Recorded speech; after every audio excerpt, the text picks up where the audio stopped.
Welcome back, and we would like to invite, welcome to the program, Dr. David Ajibade. He's the CEO, Brain and Body Foundation, also a public health physician. He's joining us from Baltimore, and the Director, Research and Head Microbiology Department with NIMA, Professor Rosemary Aldu. She's joined us as well again. Thank you both for joining us again. My pleasure. All right, Professor Odo, I think I can hear you.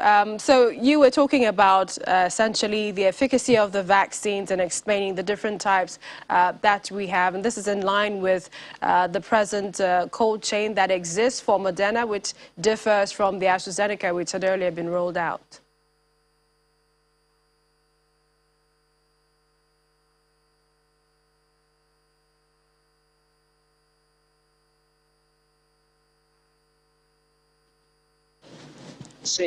Which we know that these vaccines are really very, the nucleic acid are quite fragile.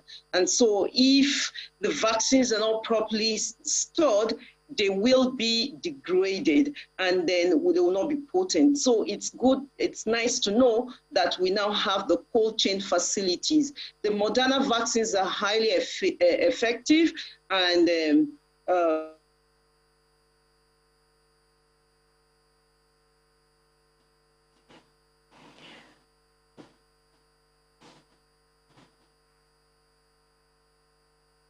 All right, unfortunately, due to this new normal, we can't hear Professor Aldu again. But let's go over to the U.S., Baltimore, Maryland. Dr. Ajibade, thanks again for joining us. What is happening in the U.S.? It's still #1 in the daily cases confirmed and the highest deaths recorded, over 600,000.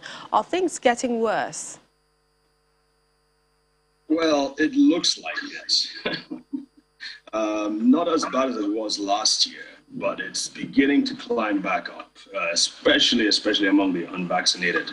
And the demographic is changing, obviously, because we're finding younger and younger people being admitted into the ICU with the severe forms of the disease. And of course, with the new variants, now the Lambda, in addition to the Delta, it's becoming a cause of also concern. It's not as bad as it was last year at this point, but it's climbing back up. We also understand that some governors are backtracking to enforce the use of the face mask. Why the mix-up? Would you call it a public health crisis, or perhaps a crisis is rather caused by politicians? Yeah, there's a lot of, there's definitely a political undertone to it because the Republicans are against it. And of course, the vaccines, and in the southern states with the border crisis, they're saying it's been very hypocritical of the government to being so strong-handed with regards to the vaccines and the masks, while leaving the border not as protected as it should be. So there's a lot of mixes back and forth. And like if you remember earlier on in the pandemic, they initially said masks don't make a difference. Forget about masks, and then they changed, and then they changed again to say, well, it's only the real surgical masks that can keep the virus out. So people are getting tired of the back and forths, the restrictions, and some people are actually kicking back against it. So it's a bit of a challenge. Our correspondent earlier reported on hospital beds filling in some counties, and this is with children who appear to be coming down with with COVID-19. What do you see in terms of, is it a thing with the Delta variant? Because we didn't see as much as these numbers that are being recorded now when we had a lot of the Alpha variant. What do you think is happening? Yeah, definitely the Delta virus is certainly more contagious. Maybe not as dangerous, some people are arguing, but with kids, it seems like it's affecting them a little bit more than the Alpha variant was. It's still not enough, people argue, it's not enough to mandate vaccines for kids. They haven't even done the test to prove that it's safe among kids. They haven't confirmed that it's safe to put among kids. But people are arguing too that these kids have been kept out of school for maybe a fifth of their lives if they're 5 or 6 years of age.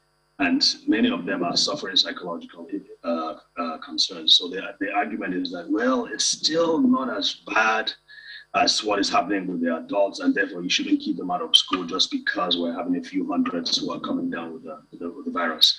And from what I've seen, and people I've spoken to, we haven't really seen kids being in the ICU, maybe on admission, but not in a severe form. And so the argument is that it's not severe enough to shut down schools. How true is it about the pushback happening over vaccine requirements? We understand that there are protests against mandated COVID-19 vaccines. They appear to be popping up across the U.S.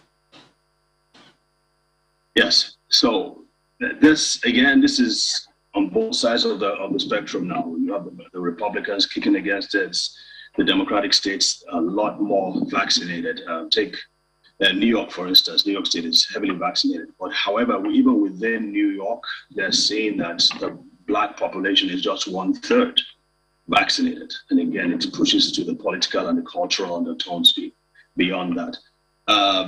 There's a lot of pushback now. The restaurants they're now mandating that the restaurants do not allow people to come in without having a vaccine, proof of having taken at least one vaccine. So and then schooling and like I said earlier on. So it's becoming a bit of a mess, I have to say. And being a doctor, personally, I've seen that vaccines have made a huge difference in the admission rates and all that. But the challenge now is with these new variants, the Delta variant and now the Lambda variant, which they're now saying that it's basically immune to the virus, that it basically can circumvent the virus. So luckily, it hasn't spread in the US yet. They're still calling it a virus of concern, but it's beginning to be a problem. So it's a moving target, let's just put it down. There's a lot of concern going on. All right, we appreciate your time on the program. Stay safe, and thank you for joining us, Dr. David Ajibade. He's a public health physician, CEO of Brain and Body Foundation. Thanks for joining us again. Thanks,